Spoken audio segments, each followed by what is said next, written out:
It sounds pretty good. It sounds real, dude. Not bad, huh? This is today's News Talk Radio, TNT. Welcome back, ladies and gentlemen. We're still in hour number 1 of this live broadcast. Thank you guys for listening, and thank you for watching as well. If you click on the link, of course, you'll know that we are in vision as well as audio. So however you're watching or listening to us, and a big hello and thank you to everybody in the TNT chat community. I see we have our high water mark, over 100 people in the chat room right now. We'll be dropping some links for you in the coming hour as well, with some good information for our chat community. Thank you guys for keeping it real and alive in there. Now we're going to switch gears right now. We're going to go to, we're going to have the conversation about what's happening in the Middle East. And I'll welcome onto the program very special guest, human rights lawyer based in the UK. His name is Mohammed Akunjee, joining us on the line right now. Thank you for joining us on TNT, Mohammed. No, thank you. I'm grateful to be on. Thank you. And there's a lot of different things that I think we could talk about during this segment. I want to give a chance, however, for you to kind of give an opening statement, because it's the first time you've been on the program. So our listeners might not be familiar with you. Tell us a little bit about, who you are, your background, and what this issue means to you from your perspective, not just as a legal professional, but just generally your interest in what's going on right now between Palestine and Israel. But go ahead. Well, my background is in criminal law, but I tend to take on cases that have a deeper meaning in terms of culture or society. So, for example, we took on the character of Tommy Robinson. We brought a defamation action against him and successfully bankrupted him last year. And we've also represented Shamima Begum, the young girl who traveled from the UK to Syria under the auspices of joining ISIS, and then subsequently had her citizenship revoked, which is currently in litigation at the moment. I guess, what does Palestine mean to me? Well, I think it means the same thing to me as it should mean to everybody, which is this is an arena where we are witnessing a genocide, or certainly ethnic cleansing, by modern states, or a modern state supported by a superpower, where international law is simply being disregarded. And the key thing about international law is that where it gets disregarded forever by everybody, at which point we revert back to a situation where just might is right. And our current world doesn't allow for that. Our current world is incredibly interconnected. We are often dependent in terms of nations on other nations who we may have an animus towards for vital resources. And that international cooperation is based upon a rule of law, or an understanding of what the basic limits of behavior will be by all states and individuals within those states. And if that is gone, then we risk everything that we have. I think that's really the big picture here, and we should all be concerned about that. So you brought up a good point, I think, which we can look into here. So from a historical perspective, what you're talking about is we've had this international, this multilateral, the post-World War II order, if you will, the creation of the United Nations, and a whole body of UN resolutions and international law. And then in Europe, you've had the rise of the European Court of Human Rights, all these different institutions that have sprung up in the last 75 years. So are you talking about we're in danger, or we have drifted into something akin to another part of history previously, where there was more of a more anarchy in the international system and all of the things that go along with that? Would you put it in that context? I would put it in that context. I think we're in real danger of that. And the thinking, the whole raison d'etre behind the European Union after the Second World War, League of Nations, these sort of institutional powers that were brought to bring the idea of avoiding this sort of horror again to the world. The fundamental thinking was that if they could create economic dependency upon states that weren't traditionally in a state of peace with one another. You remember that the UK and France had a 100-year war, even just those two countries. If they could create this economic dependency, then that would cause a great deal of pause, or at least reduce the ability of countries to go to war with each other. unless it was absolutely necessary. And the effect of going to war with each other would have an immediate effect upon the prosperity of a nation, really. The European Union is based upon that idea, and our entire international order is based upon the idea that we have a bunch of states who are effectively fixed in place, or at least theoretically fixed in place, and that they have interdependencies. But that very notion, the policing of that, the umpiring of the difficulties that nations have with one another, an international framework was built up, partly to just air one's grievances in front of the world, community, so that those grievances could be seen in terms of not groupthink, where individuals are just, and states are just focused on their particular interests, but they could see that their grievances in front of the world are taking one view or another. The world is looking at it in a certain way, which has impact on trade, it has impact on relations and on other issues, border issues. But then there was a legal framework of the absolute fundamental rights that every human being ought to be able to rely on. The right not to be genocided, for example, the right that there are certain crimes even in war that will be crimes internationally and effectively, with at least theoretically, be pursued and punished because they're so egregious, crimes against humanity, war crimes. And on that basis, we build our nation's relationships with one another. That is actually now coming under threat. It has done for some time, where the International Criminal Court, of which not everyone is a party, the US is not a party, Israel is no longer not a party. But even the International Criminal Court itself has been attacked directly by the United States. Laws have been passed in the US, the Hague Invasion Act of 2002 effectively gives the right to the US to invade the Netherlands if they feel that their servicemen are being pursued by the International Criminal Court. So this tension between important and powerful states versus the international order that they themselves paid for and set up. Europe would not exist without the Truman Plans and the loans that went to funding the build-up of Berlin, the avoidance of complete poverty in the United Kingdom. These institutions were funded by the United States, and they've been attacked by the United States in recent decades because the behavior of the United States has fallen into such a low level, an unacceptable level, that it brings itself within the attention of the International Criminal Court for crimes against humanity. So looking at that, what you've just outlined there, Mohammed, looking at that now, where does Israel as a state sit in here? Because we're in a kind of new territory in a sense that in the past there have been preemptive moves to, let's say, prevent massacres, and not all justified, of course, but Libya is a good example. And some of this was based on, irrational hype over what might happen in Benghazi, i.e. NATO needs to act now. Bosnia, the breakup of Yugoslavia, we have all of these different examples where there have been international powers intervene to prevent massacres, to prevent genocide. This is what the Genocide Convention set up to do, in fact, which many countries have signed up to. But now we have the situation where we've watched it unfold almost in real time from October 13th till now. We're in our 8th, 9th, 10th week. I've lost count of the Israeli attack on Gaza, and nothing's happened. No sanctions, no peace conferences, no calls for ceasefire, nothing. Still, how? Why? How is this able to happen?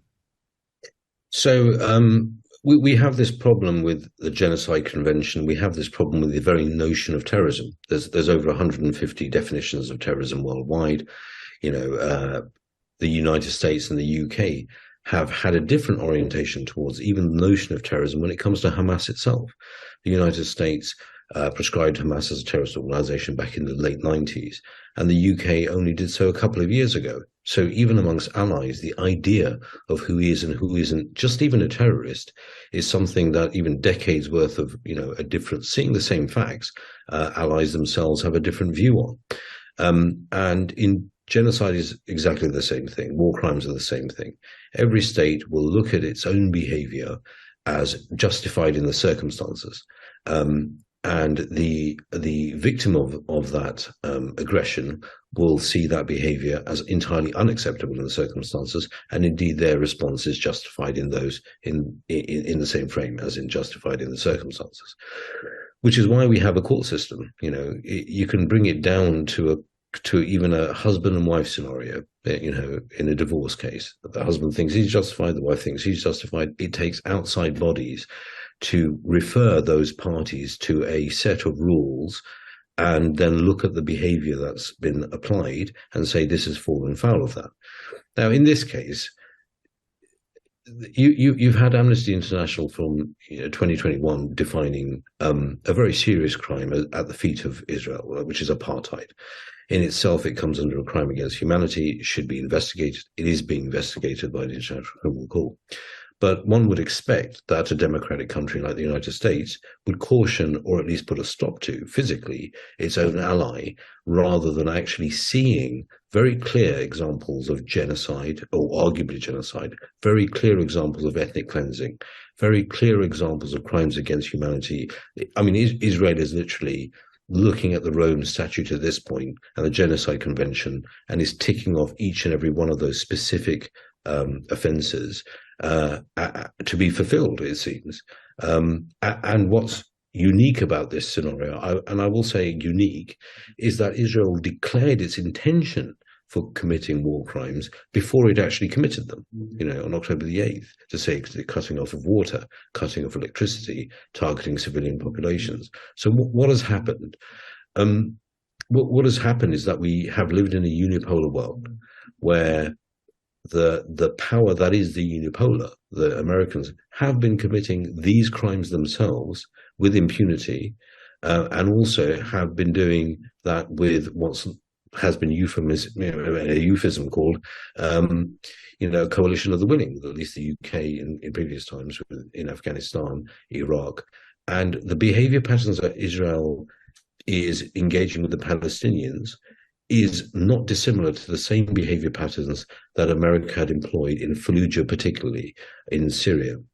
The use of white phosphorus on civilian populations, the cutting off of all resources. So Israel, horrible as its actions are, and particularly problematic as its actions are, which is unique and separate to America, in that it is deploying these actions on a captive population of occupied territory, where it is the aggressor, it is occupying that territory, and therefore it's affecting this on its own a population that's under its control. That's uniquely different to the US, but it's trying to keep its behavior within the same sort of war crimes pattern that the US have displayed before, and it's doing so with the tacit agreement of the United States. What that means is, if anyone wants to bring Israel to account, then they'll have to bring the United States to account. And that becomes a very problematic thing for any groupings of countries to try and do in a world where we rely on a US financial system, the IMF, for aid, in a time where resources are actually artificially being made scarce through the war in Ukraine and the subsequent sort of sanctions that are going on with that. And so without the energy, without the economics, and without the material to provide support to institutions, then there is no political will to hold actually the fount of all that material to account when it itself is either protecting a state or is engaged in complicit activity with the state. And Israel is not bombing Gazans and Palestinians, is not shooting Gazans and Palestinians, and is not dropping white phosphorus on Gazans and Palestinians, except for that those munitions are made in the United States and are being supplied by the United States. So whatever it's doing, it can only do because of the United States supply of those material, those weapons. And the United States are in the same position that you and I are in. We can see on our mobile phones through social media exactly the effect, almost in real time, of what is happening and when, with the intention behind and the so-called justifications by high-level members of military and state, giving the reasoning for why they're doing this. So and it's been admitted, what you said has been validated by former, top-ranking Israeli defense ministry people that said if the United States cuts off the bombs, the armaments, the munitions, then their operation can't last more than a week or two at that point. So the U.S. is effectively a co-belligerent. So you have all of these war crimes, crimes against humanity, breach of the Genocide Convention, all of these things that you mentioned. The United States is not going to enforce, nobody's going to sanction the United States for being a co-belligerent. Only one country, I think, so far is actively sanctioning Israel, and it's not even a country. It is competing for governance of a country, which is Ansar Allah, or as the West call them, the Houthis. They've sanctioned Israel, and they're backing it up with military force or interdiction of Israeli ships or Israeli-owned, what they think are providing material support.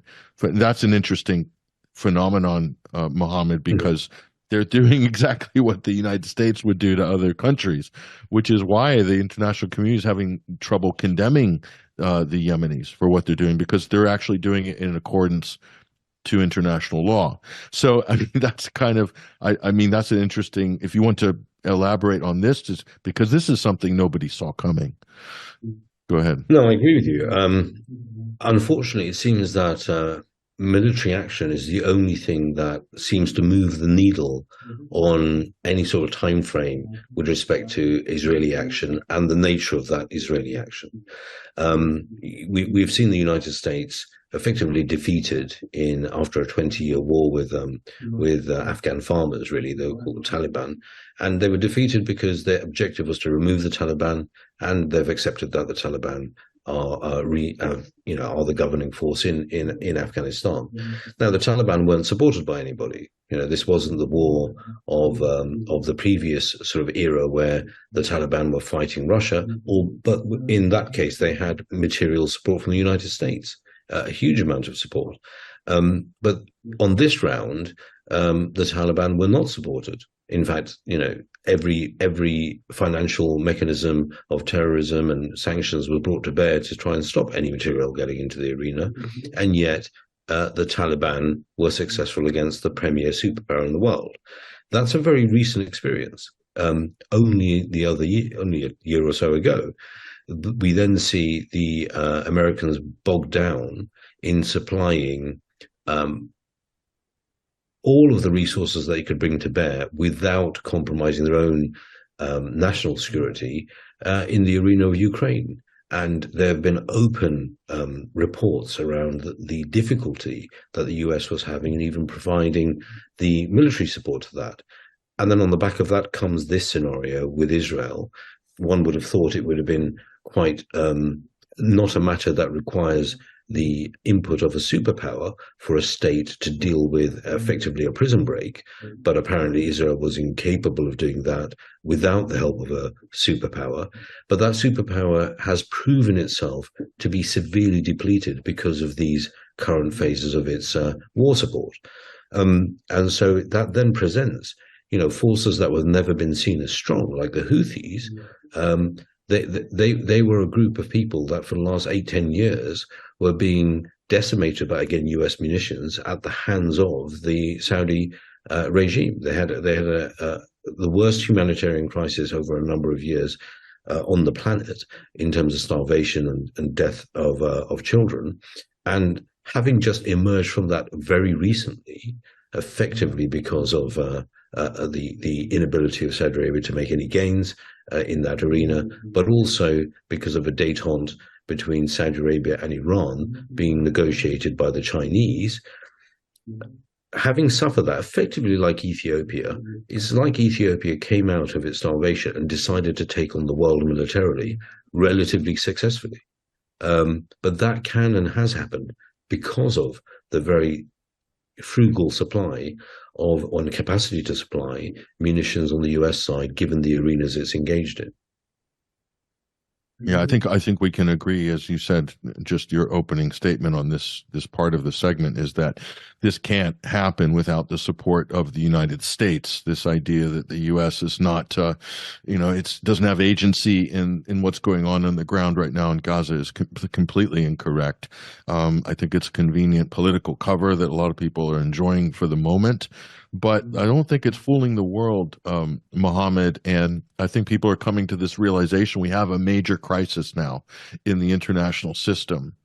And it's equal to the crisis, am I being over dramatic, of the failure of the League of Nations, that point in history. Like it has that level of people are losing trust and faith in the institutions.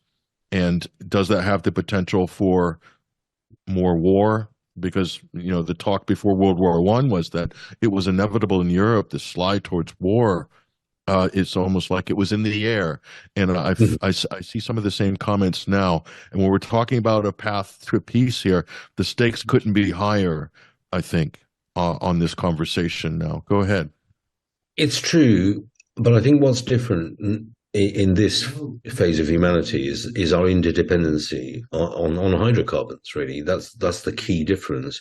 In the past, yes, we had that coal. We had these issues with Germany, France, coal and steel, but most countries were somewhat self-sufficient, so they could tolerate a war, and if that war were to continue, it wouldn't decimate their ability to come back from the ashes, really, and they weren't going to be severely behind in terms of competitively with others.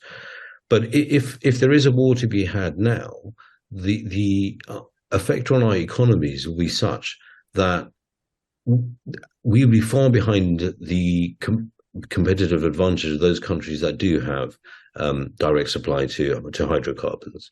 So not only would we be engaged in a 5 or 10 year period of horror, the ability to come back from that would be extremely limited because of the nature of the conflict, the nature of, let's say, even if there were a peace after that, the level of extraction of taxes and wealth would be such that you'd have Russia or China or the Middle East and the East generally just far exceed in terms of development than the West would. Mohammed, before the break, we were talking about it's a particularly difficult situation right now.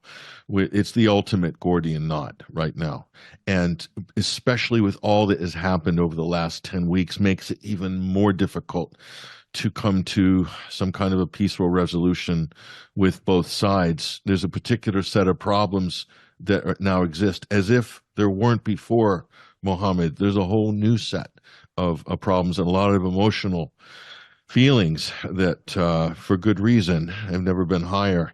How are you approaching this, looking at the complexity of this situation right now? If you were part of a negotiation team, how would you first approach this situation that we're looking at now?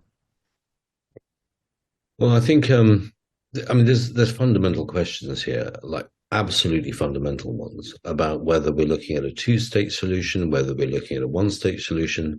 What are the populations of the two main countries that are going to have to live with the consequences of this? What are their populations saying? What is the majority of Israel's populations thinking on a Palestinian neighboring state, and what does that look like? And what are the Palestinians? What is their thinking on the issue of Israel and what that looks like as a neighbor? Now, one of the big problems here is, well, if you're looking at countries or even a country, one has to define its borders, because without defining the borders of a country, then you can't clarify its intent in terms of its relationship to the neighbors around it. Do they take a hostile approach and therefore have to put a larger portion of their GDP in terms of defense and against expansion? And so, Israel's got the unique problem of a country that refuses to define its borders. And that would be the first port of call. When it does decide to define what it thinks its borders are, that's when the Palestinians can say, well, is that acceptable to them or not? If they're going for a two-state solution. Then if you have a one-state solution, then you have a country that's been defined as an Israel, has been defined as an apartheid state, where it has created a set of laws that inherently disadvantage one group, the Arab population there, against the self-identified as Jewish population there. That can't be allowed to exist because that is offensive to the very notion of the Roman statutes. So you need a complete rebuilding of what is the architecture of Israel with a type of constitution and a robustness around its application fairly. How that's achieved is yet to be a question mark for even that to be considered. Right now, the reason those discussions are effectively pointless is because we're dealing with a population in Israel that's quite happy to see international humanitarian law broken by its own state with impunity to kill a civilian population in numbers that we haven't seen in any other conflict recently. You can't talk about peace whilst bombs are dropping, So there can be a ceasefire. Both Israel and the Palestinian resistance have proved there can be ceasefires. But then, what is the way forward from a ceasefire, and what's the terms of reference? And the Palestinians have shown that they are used to being killed, and they've expressed this now quite clearly. That it is no longer the killing that is the problem. It's the issue of losing what territory they have left, And if we are talking about a two-state solution, then the first problem is defining borders. Then what is the security and who's going to police that? And effectively, from the culture, the history of the region, and the trust levels, the only serious contender for policing any border region would be Turkey, in my view. That would be vaguely acceptable to all. They have the military capacity and the aircraft capacity to be a serious police force in that region between the borders. They also have the additional clout of being a NATO member as well. Yeah. So that's those are all issues that are gonna come in the future. One hopes, but at the moment, the particular problem within Israel, you do have a hard line. You have a hardline nationalist hardline, a far right nationalist, ethno-nationalist hardline that is in control of the government in this Netanyahu coalition, and they talk about the Palestinian problem. And this echoes in history. You start to hear, you've been talking about the final solution to the Palestinian problem. And it seems to me, listening to the rhetoric of Israeli parliamentarians, of officials, is saying that pushing the population out of Gaza into the Sinai Desert under threat of genocide is a acceptable option. And they believe that they're in the process of doing that. In fact, some of them believe that this is their window of opportunity to solve this problem of the Palestinians in Gaza, or as they call it, the extremism in Gaza. So with that type of thinking, Mohammed, which is pervasive in Israeli society, it's going to make it very hard to apply the brakes. And are we in a situation that has so much inertia now that there is no way to apply the brakes to this situation? So, I mean, we saw this historically and really rather ironically in Nazi Germany. That was their solution to the quote-unquote Jewish problem, which was to create initially conditions that were so awful that they hoped that Jewish people leave the land voluntarily, of which many did.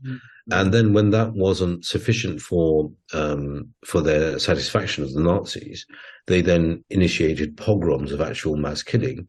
And that led to a refugee crisis. And again, ironically, it was the Palestinians that took many of those refugees in. But in terms of that particular problem, that entire methodology requires the willingness and the capacity and ability to murder an entire population, which is what the Nazis were happy to do. The only thing that stopped them was a coalition, a world coalition that basically went to war with the Nazis. In terms of Kosovo, in terms of Bosnia, again, it took the intervention of the serious states to arms supply and provide material support to the victim population to stop that type of inertia taking over and the genocide being complete. Srebrenica being maybe a particular example where that was a failure. However, where is the political will to stand in the way of this particular juggernaut? That's the question. At the moment, we have the Houthis, and in terms of Iran, they have drawn their lines in the sand, and it appears that they will step in, be it by proxy, but only at a point where you have an existential, that we'd have a very, very well maturely underway genocide going on. That's where they have said that they will step in. So do I think that this will happen? Personally, I don't think it will happen. That's my view. I think it's just far too horrific for any even of the regional players to see that actually unfold at scale. But then the question is, what sort of response would that trigger to stop that? And that response, would that then trigger a wider regional conflict? And where we've seen the Houthis activated, we've seen the Americans attempt to bring a coalition together, originally with Saudi Arabia and with the UAE as well, in the naval, in sort of naval protection against the Houthi intention of dealing with Israeli ships. But they've done that with almost kid gloves. They lost Saudi Arabia in that. They lost the UAE in that. So that, and they're not pressing that as far as they could with their European allies as well. So I think there's a lot of reticence about this escalating, and where the tolerance limit for the regional powers, Iran, I guess Turkey to an extent, but certainly in Lebanon, where that tolerance limit is, and what that will mean, we don't know where that tripwire actually falls. But I have no doubt that we're approaching it, because it appears that if Israel continues on this particular path, their intention is to push the Gazans, whether by agreement or otherwise, or by force, through the Egyptian border and into the Sinai. Now, the Egyptians have been very clear that they are going to be extremely resistant to that. I would be shocked to my core if the Egyptians thought that the way to do that would be to turn guns on fleeing refugees coming out of Gaza. So the only thing the Egyptians would have to do would have to start engaging effectively with Israel to dissuade them from putting that type of pressure and dissuading them from that type of action.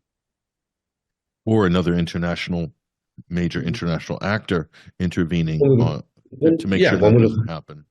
I mean, one would have hoped that the Americans might think that, well, regardless of the genocide and the war crimes going on, that there is now a geopolitical crisis that's about to take place, which would trip over into regional stability, which could do so in literally a matter of days. Once that pressure point is reached, it would be a matter of days. I mean, you're looking at supply chains of oil and gas being affected here, which would have immediate and instant repercussions throughout markets and world supply and economies. So that's one of the main factors that's preventing Egypt from asserting itself into the situation, isn't it? Because certainly they're in a position militarily, with the strength of their government, their military-industrial complex, to intervene to anything from, who knows, a no-fly zone to peacekeeping zones on the ground or something like this. Egypt, maybe Turkey as well. They have the ability to do this, but Israel is definitely drawn a red line. They're not going to accept any of these countries getting involved in what they think is their internal affairs, their internal security affairs. You're absolutely right, but Israel makes that an external affair by pushing vast numbers of people into other people's sovereign territory. So something stops becoming an internal affair when the consequences of that fall on the land of a different country's sovereign territory. And that's really the critical point. I think Egypt's been very clear that it will not accept any more refugees in it, as it has done over the many decades. And it has refused, the forgiveness of IMF loans, or this is what's reported, the forgiveness of IMF loans and its debt, in order to assert its sovereignty over its own control of the people that are coming to its country. So it's a sort of, a situation that's now turned into a very basic algorithm, and the only conclusion to that algorithm will be the will on either side, or the force on either side, and who that force is deployed on. Would it be a refugee population that's fleeing, or will it be a military engagement between states? So there's some external factors that can come in there, but so what about internal? Because in history, fascist regimes, and let's not kid ourselves, the current shape of the Israeli state, if you look at how militarized it is, the level of propagandizing, what they're engaged in right now in Gaza, you have to say this is probably qualifies as a hardcore fascist regime if you want to measure it against others in history. Okay, and plus the political ideology. So many of those in history have also collapsed from within. There comes a breaking point politically inside of that political entity, that it's no longer the people are going to support it. There's some kind of internal fissures that spin out of control, and then it triggers a major rethink in everything they've been doing for 70 years. What about that potential in your estimation? I think the problem is that I think 86% of the population of Israel on polls are somewhat supportive of pushing the Palestinians out of Gaza, whatever that may mean. Now, that figure breaks down into lesser and harsher acceptance of harsher or lesser means to achieve that goal, but that's still the overwhelming majority of Israel has that position towards the Gazans at the very least. The liberal left in Israel have been talking about other states accepting, voluntary refugees, quote unquote, whatever that may mean, into their countries. We see in the Washington Post arguments been made for the US to take in Palestinians. So there doesn't appear to be a strong minority view that's significantly different to the path that the far right wing of this Likud government has actually taken. They may differ in their means to achieving that, or the timescale to achieve that, but not the actual outcome. The outcome is a majority view. That view can change overnight, because without $14 billion being provided to Israel by the United States financially, without the material support militarily as a constant, then Israel has an existential crisis on its hands. Will it actually be able to exist unsupported? And at the moment, the answer is no, quite clearly. It could do so if it manages to potentially steal and develop the gas and oil fields off the coast of Gaza. It would be less dependent upon the United States, and no doubt that factors in some of the thinking around why the US are willing to give such a long leash to Israel at the moment. But that thinking can change very quickly when an existential crisis is there.